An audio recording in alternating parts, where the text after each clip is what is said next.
All right, Zach, how's your day going? It's going good. It's just morning over here, so things are still kind of getting moving along. Got my kids off at school and getting Oh, into are the you out office and out in getting ready to California? work.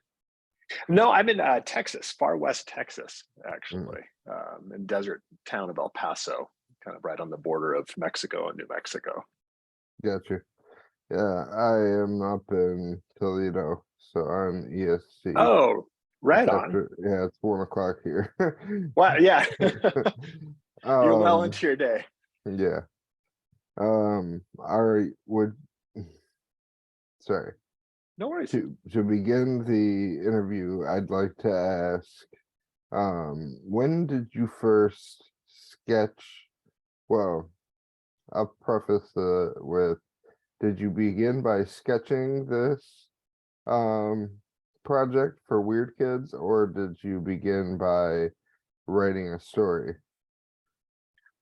Wow, it's a little bit of both. I think when I when the idea first came to me, I could see the characters, and I've always been a fan of, I love making of things. I love all the kind of the affirma and the different steps of what goes into making things, and especially animated projects, special effects projects, things like that, the sketches, the turnarounds, the plan, kind of the planning. And so I was eager to sketch the characters as they came to my mind, but also just kind of did like these beat by beats. It's almost like themes would come to me, just like these moments that were going to happen with each kid, and or defining moments with personalities and things like that.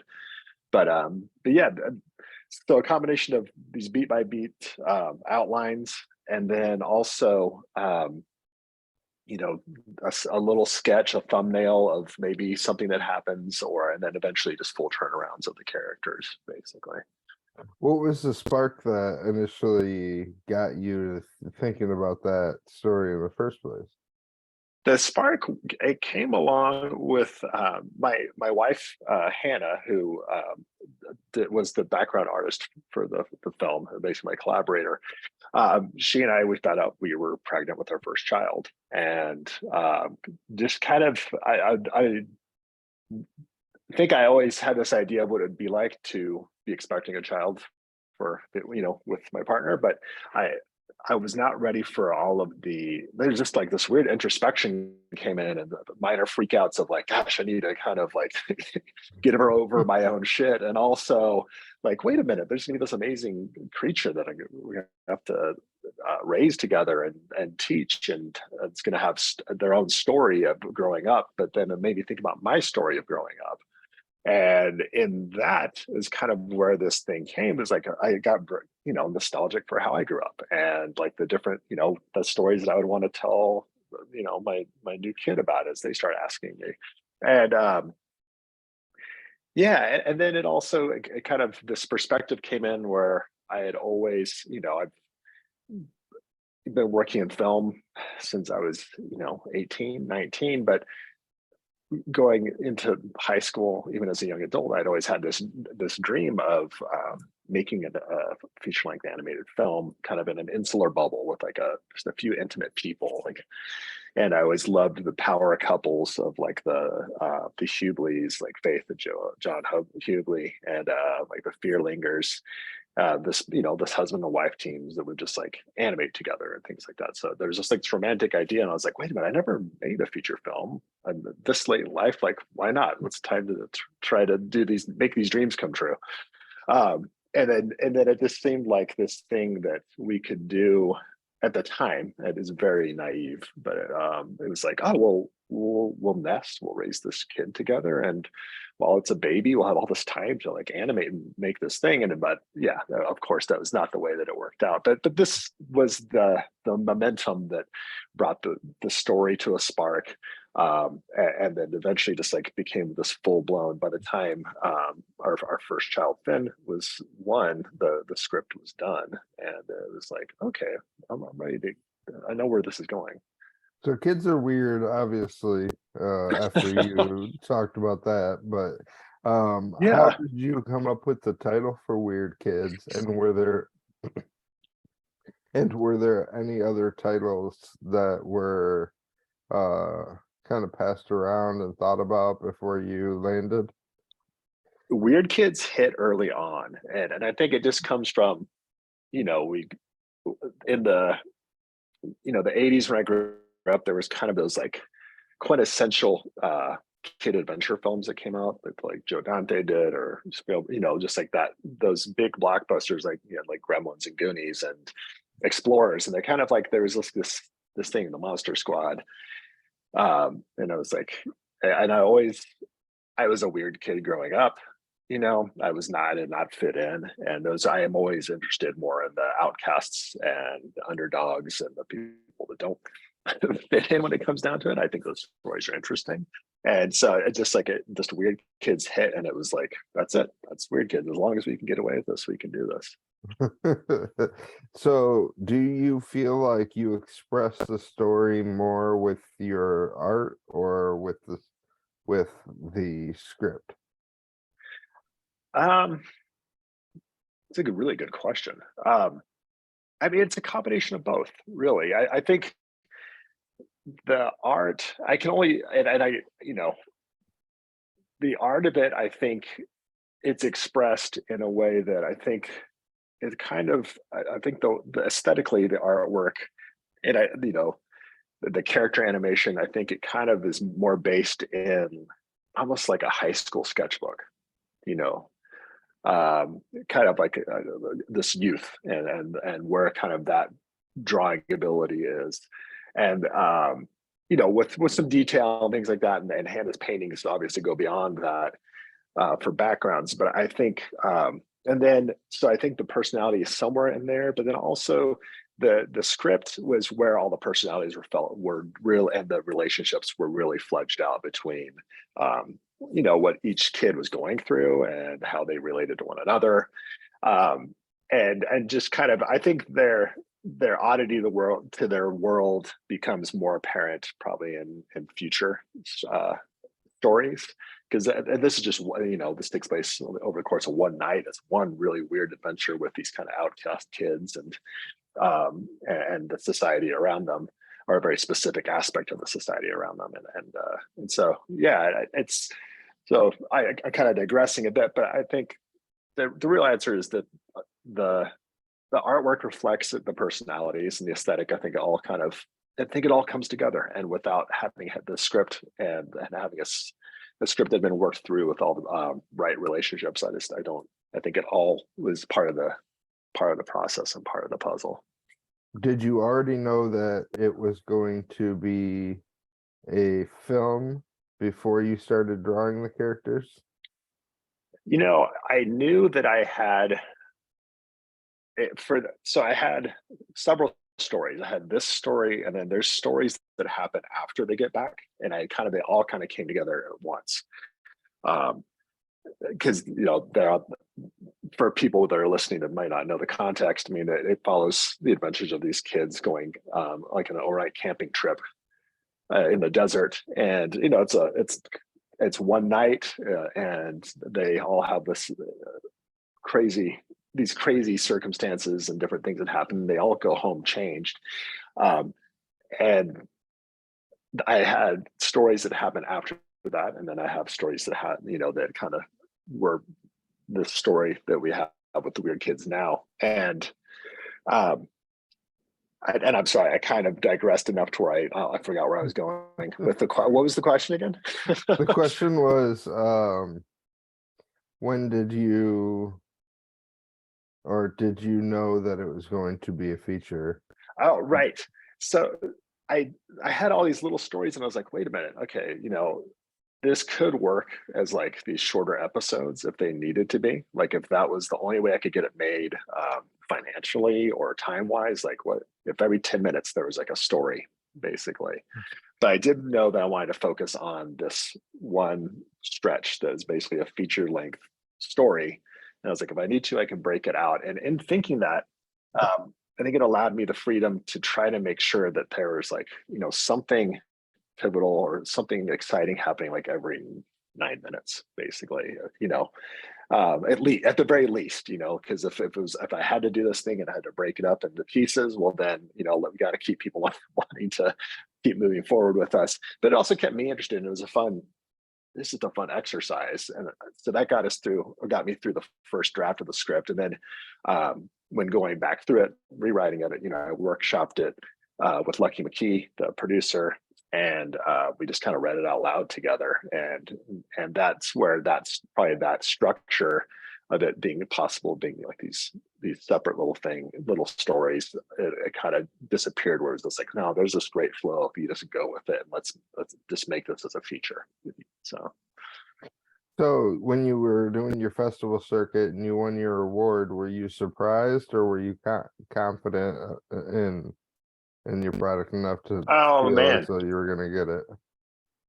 I will say I was surprised, and I need to preface that I'm proud of the work done over this time with a very small crew of people, crew and cast, and I'm blown away at the crew and cast that I've gotten to work with on this.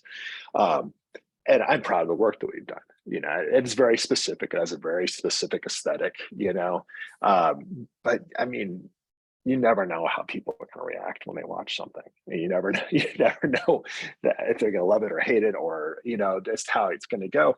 But so yeah, I was surprised, and it meant a lot. Like after all, almost 8 years of working on something, to finally start showing it to people, it is a little nerve wracking. It is a little emotional, and it is a little uncertain, and so yeah, it was a really nice surprise. It was like, man, okay, all right, maybe we've got something that people can enjoy here, and this is cool. Yeah. So with the cast, like you said, you got a very small cast, but as the characters were cast, did the cast members have any influence or change the characters at all in any way based on how you saw them? Yes, actually. So the next step after writing the script, getting that done, well, we started, thinking about people that would be good as to cast as voice actors and as the characters. And I love Angela Bettis, I love Eller Coltrane and Sean Bridgers, and I was like, and I've worked with them in Unlucky McKee's films, and we were all kind of friends and know one another.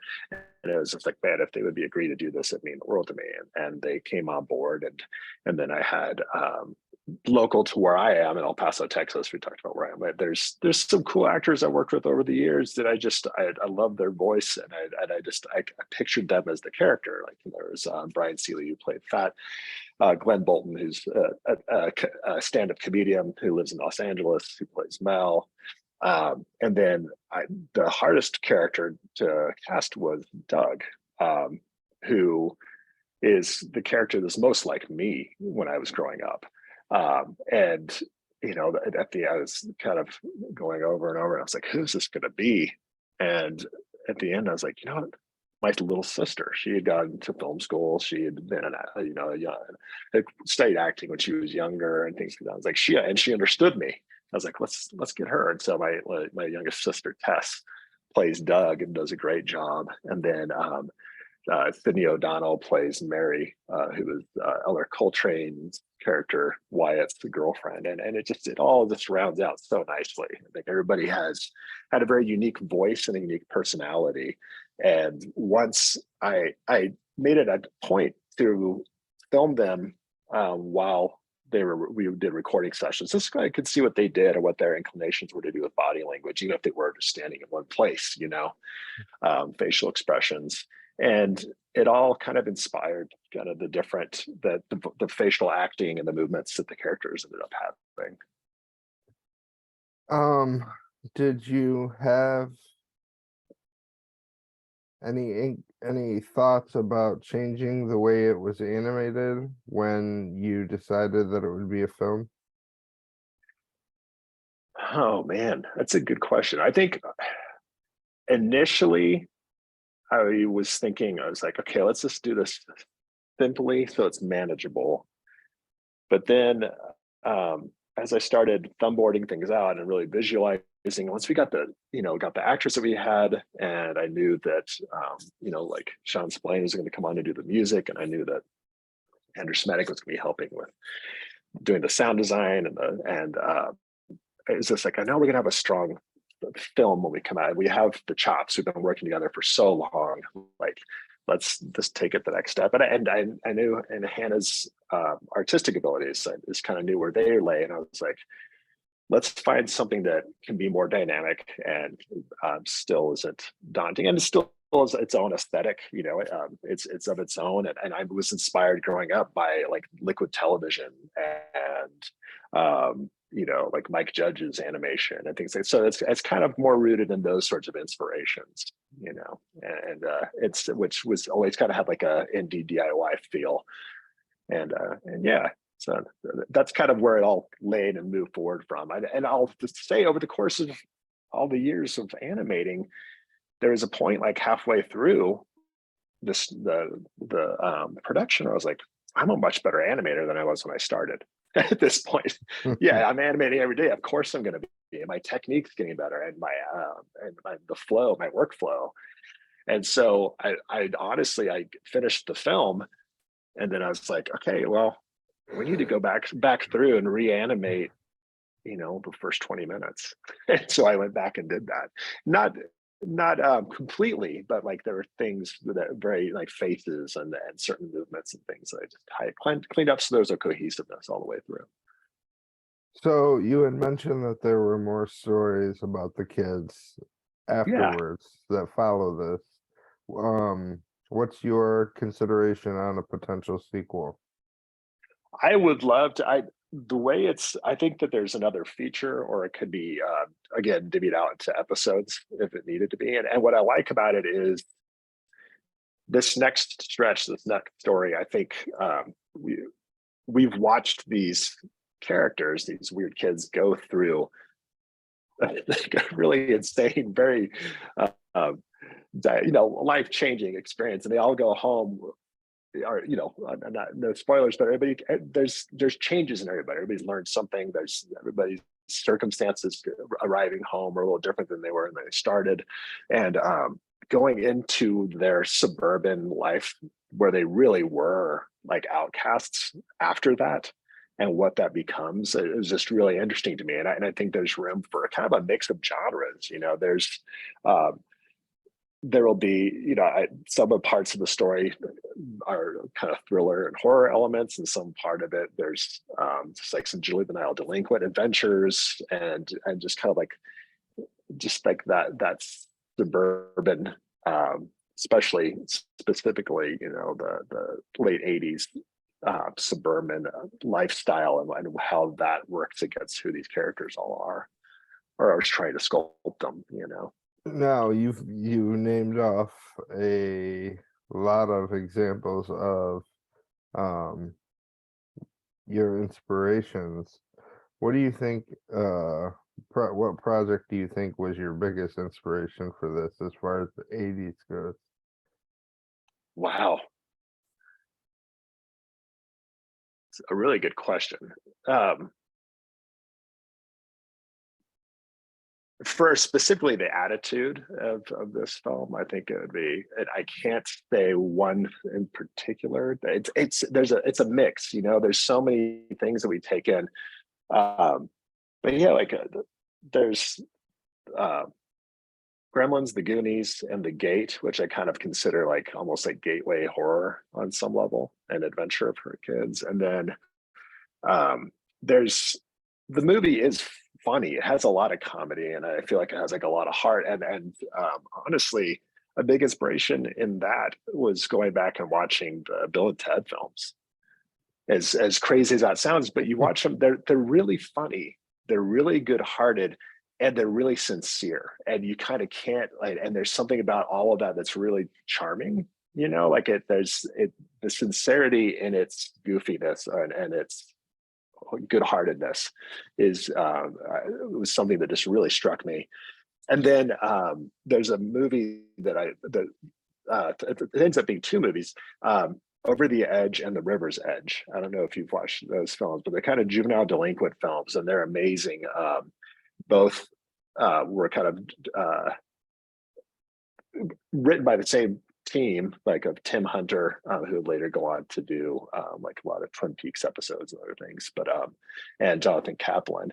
And it's just, you know, these teens growing up in suburbia, and one is specifically suburbia and juvenile delinquents kind of working against this system that's being grown up around them and trying to mold their minds. And then the other one is these kids that are growing up kind of a little more rural area, and how their lives are affected by the things going on around them. And they're both great movies, have horrific elements to them, but also just kind of make you want to, you know, go kind of rise up basically and go mess things up, right?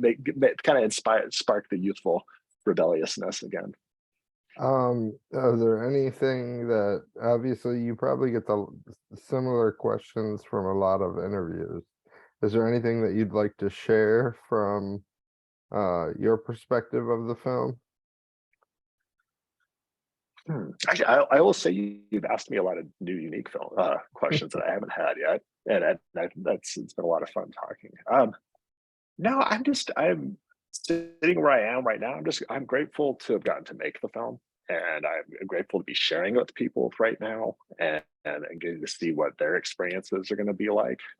You know, as we go through festivals and then hopefully into distribution and things like that. And I just am so much gratitude that everybody that's come along the ride, you know, from, you know, Lucky McKee, Charles Horak, Sean Spillane, John Luckett, Cheeky Monkey Post, like, and just all, and Andrew Smedick, and Ben Boyer, and the Gods of Macho, and Sonny Baker. And there's just all these people, and I'm forgetting names because I'm realizing I don't need to give a list of names. So I'm thinking right now, but I just, everybody that was involved, I'm grateful that we all got here, and that they came along for the ride and backed me up. You know, it still blows my mind.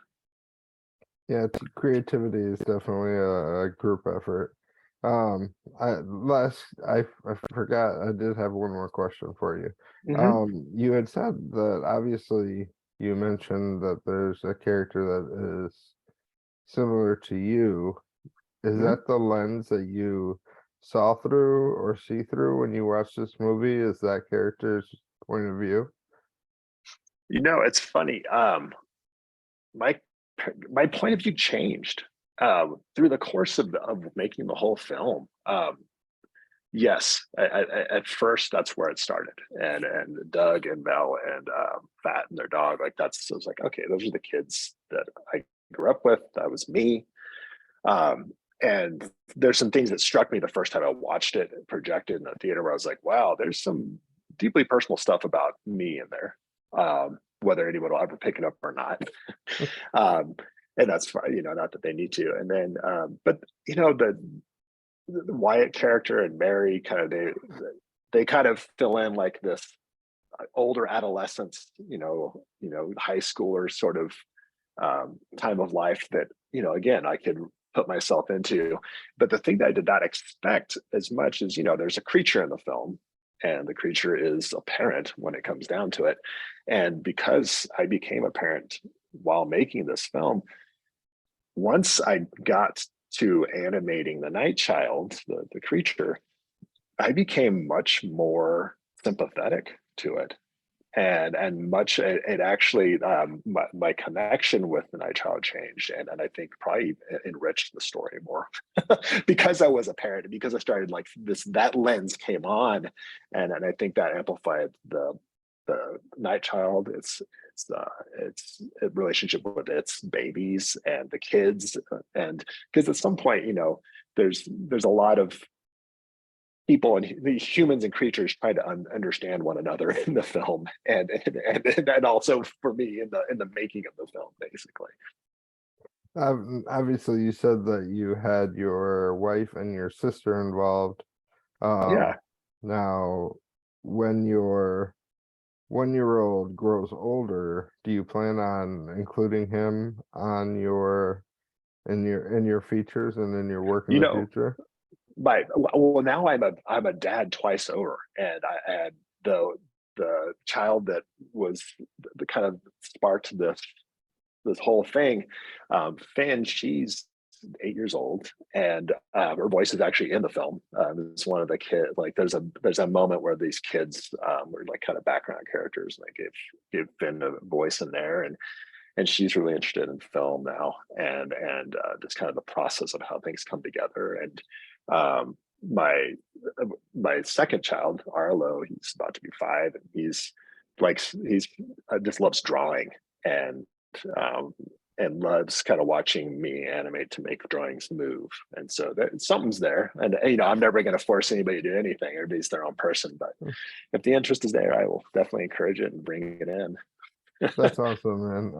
Now, before I wrap, is there anything that you'd like to plug? Any other projects that you have going on, or that you did Oh recently? man, I recently edited Lucky McKee's film Old Man. If you haven't seen Old Man yet, it's worth checking out. It's a great film. Stars Stephen Lang and Mark Center. And but no, I'm really excited to start sharing Weird Kids with the world here. Okay, awesome. Well, it was a really great time talking to you. I appreciate everything Likewise. Now, that you thank you for shared. having me. And I appreciate you having me and watching the film and everything. Thank you. Of course, hopefully we'll end up talking about a sequel. Yes, that'd be awesome. I hope so. I'll keep my fingers crossed. But until then, again, thank you one last time. Thank you. Have a good one over there.